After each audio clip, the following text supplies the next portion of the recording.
السلام علیکم۔ جب سے یوٹیوب پر قرآنی آیات کی روشنی میں قرآن کے اس بیان کو اجاگر کیا گیا ہے کہ مذہب اسلام کے پیروکار مسلمان نہیں ہیں، مذہبی حلقوں اور قرآن کے جھوٹے تراجم و مفاہیم کا درس دینے والوں میں ایک کھلبلی سی مچی ہوئی ہے۔ یہ لوگ تکنیکی لحاظ سے اور عربی زبان کے لحاظ سے تو کوئی جواب نہیں دے سکتے، اور نہ ہی اس بات کو زبان دانی کے قواعد کی روح سے ہی جھٹلا سکتے ہیں، مگر اپنے مذہبی بدعقائد کی حفاظت کرنے کا فریضہ ادا کرتے ہوئے الٹی سیدھی اور عنوان سے باہر کی بے تکی باتوں کو بہانے سے پکڑ کر انہیں زیر بحث لا رہے ہیں۔ کوئی اپنے دل کی بھڑاس یہ کہہ کر نکال رہا ہے کہ آپ نے اپنے بیان کے آخر میں خدا حافظ کہنے سے پہلے یہ کیوں کہہ دیا کہ اپنا خیال رکھیے؟ آپ کو تو یہ کہنا چاہیے تھا کہ آپ سب کا خیال رکھیں۔ کوئی کہتا ہے کہ آپ نے رجال کی تشریح نہیں کی، کوئی کہتا ہے کہ نساء کے بارے میں نہیں بتایا، کوئی کہتا ہے کہ قوامون کے بیان میں کمی رہ گئی ہے، اور کوئی اپنے مذہبی عقیدے اور مذہبی ٹھیکیداروں سے سنی سنائی باتوں کی بنیاد پر یہ کہتا ہے کہ رجال طاقتور اور نساء کمزور کو نہیں کہتے کیا؟ بھئی جو کچھ آپ نے سن رکھا ہے اگر وہی مجھے بھی بیان کرنا ہے تو پھر ٹھیک ہے، آپ غلطی پہ غلطی کیے چلے جا رہے ہیں تو میں بھی غلط آپ کو تھوڑی بتا سکتا ہوں۔ بھائی مدعے کی طرف آئیے، جو بات بیان ہو رہی ہے تو ثانوی باتیں ہیں جو اس میں آئی ہیں ساری، جو اصل بات ہے اس پہ تو آپ آ نہیں رہے۔ کوئی ان قرآنی آیات کے مروجہ تراجم بھیج کر یہ کہتا ہے کہ قرآن میں آنے والے لفظ مسلمون کا آپ نے ترجمہ نہیں کیا۔ اچھا ٹھیک ہے بھائی، آپ اپنے آپ کو مسلمان کہلاتے ہیں تو آپ تو ترجمہ نہیں کر کے مسلمان کہلاتے اپنے آپ کو، آپ بھی ترجمہ کیا کریں اپنے آپ کے ساتھ مسلمان کا، ہے نا؟ کوئی کہتا ہے کہ جو کچھ آپ نے بیان کیا ہے اسے لکھ کر بھیج دیں۔ ٹھیک ہے بھئی، آپ سن کر خود لکھ لیں نا، یہ کوئی بات تھوڑی ہے۔ اور کوئی سورہ بقرہ کی آیت 132، 133 اور سورہ آل عمران کی آیت 52 اور 64 کے مروجہ تراجم بھیج کر یہ کہتا ہے کہ قرآن کی ان آیات میں آنے والے لفظ مسلمون کا آپ نے ترجمہ نہیں کیا۔ مسلمون مسلمانوں کی جمع نہیں ہے، آپ نے لفظ مسلمون کو مسلمانوں کی جمع لے لیا، آپ نے مسلمون کا ترجمہ نہیں کیا۔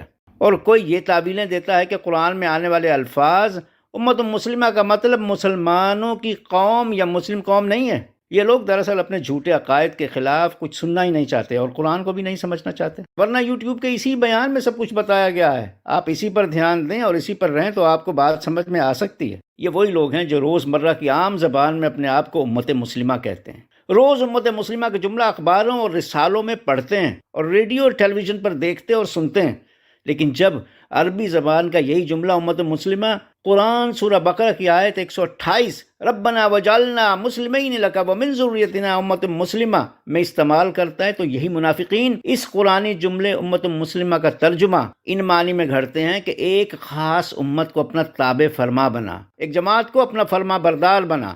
تیری ایک فرما بردار امت، ایک امت جو مطیع فرما ہو، ایک جماعت فرما بردار، ایک گروہ کو اپنا مطیع بنا۔ کیوں بھائی؟ قرآنی جملے امت مسلمہ کو مسلمانوں کی امت یا مسلمانوں کی قوم کہتے ہوئے کیا تکلیف ہے آپ کو؟ ان مترجمین کو، قرآن کے جھوٹے تراجم اور جھوٹے مفاہیم گھڑنے والوں کو تکلیف یہی ہے کہ اگر اس قرآنی آیت اور قرآن کے اس جملے امت مسلمہ کا صحیح ترجمہ کر دیا تو پھر قرآن کی روح سے ہم اپنے آپ کو مسلمان نہیں کہلوا سکیں گے۔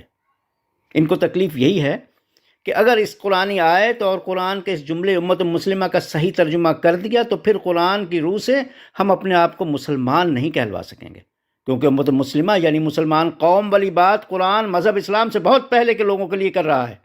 اور پھر یہ بھی ان کی منافقت ہے کہ یہ قرآن میں آنے والے مسلمانوں کے لیے جمع کے اس مسلمون کو چھپانے کے لیے قرآن میں اس کا ترجمہ تابع فرما، فرما بردار اور مطیع کر دیتے ہیں، مگر جب اپنے آپ کو مسلمان کہلاتے ہیں تو مسلم یا مسلمان کا ترجمہ نہیں کرتے۔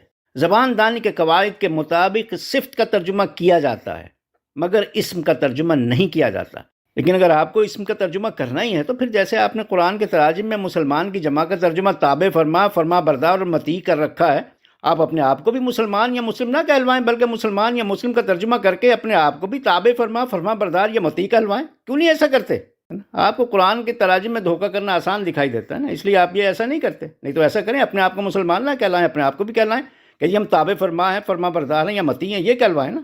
وہاں تو آپ اسم کا ترجمہ نہیں کرتے، لیکن قرآن میں جب وہی بات آ گئی، وہی اسم آ گیا، اس کا آپ نے ترجمہ کر دیا تاکہ آپ اس بات کو چھپا دیں کہ مسلمان پہلے ہوا کرتے تھے، ہم مسلمان نہیں ہیں۔ دراصل آپ نے قرآن سے مسلمان کا نام چرا کے مسلمانوں کو بدنام کیا ہے، اور آپ نے مسلمانوں کی جگ ہسائی کی ہے، کیونکہ لوگ آپ کو یعنی مذہب اسلام کے پیروکاروں کو ہی مسلمان سمجھتے ہیں، اور وہ یہ نہیں جانتے کہ قرآن کے مطابق مذہب اسلام کے پیروکار مسلمان نہیں ہیں۔ آج کل بہت سے لوگ اس تذبذب کا شکار ہیں کہ وہ مذہب اسلام کی ناانصافی، غلط بیانی، شر انگیزی اور فساد کی وجہ سے اس مذہب کو خیر بات کہہ چکے ہیں اور اس مذہب کو چھوڑ چکے ہیں، مگر قوانین قدرت پر، کائناتی سچائیوں پر اور اس ہستی پر یا اس قوت پر ان کا پختہ یقین ہے جو کائنات کو رواں دواں رکھے ہوئے ہے، جو قرآن میں رب العالمین ہے، جو ہر شے کو چلانے والا سبحان ہے، جو ہر شے کا مائی باپ رحمان اور رحیم ہے، جو ہر شے کا خالق و مالک ہے۔ مگر یہ لوگ اس لیے پریشان ہیں کہ یہ لوگ مذہب اسلام کو چھوڑنے کے بعد اپنے آپ کو کیا نام دیں۔ اگر یہ لوگ اپنے آپ کو ایتھسٹ کہتے ہیں تو انہیں لادین کہہ دیا جاتا ہے، اور مذہبی بنیاد پرست انہیں مرتد اور کافر کہنے لگتے ہیں۔ مسجد الحرام کے مذہب نے جب انسانیت کی شاہرگ پر اپنے خونی دانت گاڑ رکھے تھے اور ہر ایک کو اپنے مذہبی شکنجے میں بری طرح کس رکھا تھا، اس دور میں جو لوگ قرآن کا پیغام لائے اور مسجد الحرام کے مذہب سے الگ ہو کر قرآن کی تبلیغ کرنے لگے، انہیں صابی کہا جاتا تھا۔ گویا تاریخ اس بات کی شاہد ہے کہ نبی اور ان کے ساتھیوں کو صابی یعنی لادین کہا جاتا تھا، جس کا مطلب ایتھسٹ یعنی غیر مذہب ہے، مگر قرآن ایسے لوگوں کو مسلمان کہتا ہے۔ لہٰذا جو لوگ مذہب اسلام کو چھوڑنے کے بعد کنفیوز ہیں، متذبذب ہیں، پریشان ہیں کہ وہ اپنے آپ کو کیا کہلائیں، تو ان کے لیے یہ خوشخبری ہے کہ قرآن انہیں مسلمان کہتا ہے۔ مسلمان کہتا ہے۔ یہ لوگ اپنے آپ کو مسلمان کہیں کیونکہ قرآن کی نظر میں یہی لوگ مسلمان ہیں۔ کسی مذہب کے پیروکار قرآن کی نظر میں مسلمان نہیں ہیں، کیونکہ قرآن نہ کسی مذہب کو مانتا ہے اور نہ ہی کسی مذہب کی حمایت کرتا ہے۔ ویسے تو بہت سے لوگ مجھے لکھتے رہتے ہیں، مگر مذکورہ ویڈیو کی اشاعت کے بعد دیگر بہت سے کمنٹس کے ساتھ کسی نے مجھے یہ کمنٹ بھی بھیجا ہے، جو غالباً یوٹیوب کے کمنٹ والے سیکشن میں بھی لکھا گیا ہے۔ میں انہی کے الفاظ میں ان کا کمنٹ پڑھتا ہوں، جس میں وہ لکھتے ہیں: Great work. I'm not really Muslim anymore and don't think Islam is the right religion for me, as I find it is too law-based and dogma-based. Too much focus on punishment and rules, which really hinders spiritual growth of an individual. Also, it is very woman unfriendly. It is a religion where only the man benefits. But you're doing a great job. I feel very happy where I am in life and following my own spiritual journey, which feels right for me. جو لوگ انگریزی نہیں سمجھتے، ان لوگوں کے لیے اس comment یا تبصرے کا اردو ترجمہ کر کے میں انہیں بتا دیتا ہوں کہ اس تبصرے یا کمنٹ میں کیا لکھا گیا ہے۔ تو انہوں نے اپنا کمنٹ یا تبصرہ عظیم کام کے الفاظ سے شروع کر کے آگے لکھا ہے کہ میں اب دراصل مسلمان نہیں ہوں، اور مجھے نہیں لگتا کہ اسلام میرے لیے صحیح مذہب ہے، کیونکہ یہ حد سے زیادہ شرعی قانون اور عقائد پر مبنی ہے۔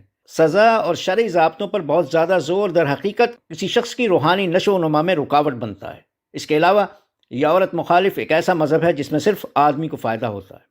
لیکن آپ بہت اچھا کام کر رہے ہیں۔ میں اپنی زندگی میں جہاں ہوں بہت خوش ہوں، اور جو مجھے درست لگتا ہے میں اپنے اس روحانی سفر پر گامزن ہوں۔ انہوں نے اپنے سفر میں اسپریچول جرنی یعنی روحانی سفر کا ذکر کیا ہے، جو بادی النظر میں اور ہمارے مروجہ علم اور ہمارے مروجہ عقائد کی روشنی میں پیری مریدی، مراقبیت یا کوئی روحانی قسم کے ٹونے ٹوٹکے کے عمل جیسی شے دکھائی دیتی ہے۔ مگر اسپریچول جرنی دراصل ہماری روح کا ارتقائی سفر ہے، جس میں ہمارا مائنڈ، ہماری عقل اور ہمارا شعور ترقی کرتا ہے۔ قرآن بھی یہی کہتا ہے کہ ہماری روح نشو و نما پائے، ہم روحانی طور پر ترقی کرتے چلے جائیں، لیکن مذہب نے ہمیں ایک ہی جگہ جامد و ساکن کھڑا کر رکھا ہے، اور ایک ہی جگہ کھڑا رہنے کو قرآن جہنم سے تعبیر کرتا ہے۔ لہٰذا عظیم اخلاقی اقدار کی تلاش کو روحانی سفر یعنی اسپریچول جرنی یا روحانی نشو و نما کی منزل کی طرف گامزن ہونا کہا جاتا ہے، جو کسی شخص کے عقائد اور ایمان کی اہمیت اور پختگی کے راستے کی طرف سفر ہوتا ہے۔ مزید انہوں نے اپنے تبصرے میں جو لکھا ہے کہ میں اب مسلمان نہیں ہوں، اس کی وجہ وہی مس انفارمیشن، وہی جھوٹ اور وہی غلط بیانی ہے جو مذہب اسلام کے پیروکاروں نے اپنے آپ کو مسلمان کہہ کر پوری دنیا میں پھیلا رکھی ہے، جس کی وجہ سے لوگ یہ سمجھتے ہیں کہ مذہب اسلام کو چھوڑنے کے بعد وہ مسلمان نہیں رہے، جبکہ قرآن کے مطابق مسلمانوں کا مذہب اسلام کیا کسی بھی مذہب سے کوئی لینا دینا اور کوئی تعلق واسطہ ہی نہیں ہے۔ باقی انہوں نے جو مذہب اسلام سے متنفر ہونے کی وجہ بیان کی ہے وہ سخت شرعی قوانین اور سزاؤں پر زور ہے۔ اس بات میں بھی بہت حد تک صداقت ہے۔ مثلا مذہب اسلام چور کے ہاتھ کاٹنے کی بات کرتا ہے، جبکہ قرآن چور کا راستہ روکنے، چوری کا ذریعہ کاٹنے اور چور کی حمایت، چور کی مدد اور چور کی پشت پناہی کے سلسلے کو منقطع کرنے کی ہدایت کرتا ہے۔ لیکن مذہب کہتا ہے چور کے ہاتھ کاٹ دو، اور قرآن کے غلط تراجم میں بھی چور کے ہاتھ کاٹنے والا جھوٹا ترجمہ گھڑ دیا گیا۔ اسی طرح رجم یعنی بٹے مار مار کے مار دینے کی بہیمانہ سزا کا قرآن میں کوئی ذکر نہیں ہے، مگر مذہب اسلام سیاہ دور کے مذہب کی تقلید میں زندہ انسانوں کو بٹے مار مار کے مار دینے کی وہ سزا تجویز کرتا ہے جو قدیم دور کے زمانہ جاہلیت کے ایک یہودی فرقے میں رائج تھی۔ اسی طرح شراب پینے کی سزا قرآن میں تو نہیں ہے، مگر حدود آرڈیننس کے تحت مذہب اسلام شراب برآمد ہونے اور شراب پینے کی سزا دیتا ہے۔ مذہب اسلام کو عورت مخالف کہنے یا عورتوں کے لیے غیر دوستانہ رویہ رکھنے اور ناانصافی روا رکھنے والی بات بھی درست ہے۔ قرآن مرد اور عورت میں کوئی فرق روا نہیں رکھتا اور مرد عورت کو برابری کی نظر سے دیکھتا ہے، مگر مذہب اسلام میں نہ صرف عورت کو مرد سے کمتر اور مرد کا محکوم سمجھا جاتا ہے، بلکہ جائیداد میں سے بھی عورت کو حصہ کم دیا جاتا ہے، اور قرآن کے جھوٹے تراجم میں تو عورت کو مارنے اور پیٹنے کے احکامات تک گھڑ رکھے ہیں۔ اور پھر یہ کیسا انصاف ہے کہ مذہب اسلام کے پیروکار اور ان کے گھر پیدا ہونے والے جنتی، اور جو مذہب اسلام کے پیروکار نہیں وہ اور ان کے گھر پیدا ہونے والے دوزخی گردانے جاتے ہیں۔ انہی ناانصافیوں اور بنیاد پرستیوں کو دیکھ کر بہت سے لوگ مذہب اسلام کو فطری قوانین سے متضاد پا کر اس مذہب کو ہی چھوڑ جاتے ہیں اور اپنے آپ کو غیر مسلم کہنا اور غیر مسلم سمجھنا شروع کر دیتے ہیں۔ ایسے لوگ غیر مسلم نہیں ہیں بلکہ حقیقی مسلمان ہیں۔ میں خود کوئی فارم وغیرہ بھرتے ہوئے مذہب کے خانے میں اپنے آپ کو غیر مذہب یعنی نان ریلیجس لکھتا ہوں، لیکن اپنے آپ کو پکا مسلمان کہتا ہوں، کیونکہ اگر قرآن ہی جب کسی مذہب کو ماننے یا کسی مذہب پر چلنے کا حکم نہیں دیتا تو میں خلاف قرآن جا کے کسی مذہب کے خانے میں اپنے نام کے ساتھ ٹک کیوں لگاؤں؟ یا قرآنی تعلیمات کے خلاف میں اس بات کا اقرار کیوں کروں کہ میں کسی مذہب کا پیروکار ہوں؟ البتہ کوئی پوچھتا ہے تو میں اپنے آپ کو مسلمان کہتا ہوں، اور جہاں لکھنے کی بات ہو تو میں حلفاً اپنے آپ کو مسلمان لکھتا ہوں۔ اگر قرآن ہی ہمیں کسی مذہب پر چلنے کی اجازت نہیں دیتا تو ہم اپنے آپ کو مذہبی شخص یا کسی مذہب کا پیروکار کیوں کہیں؟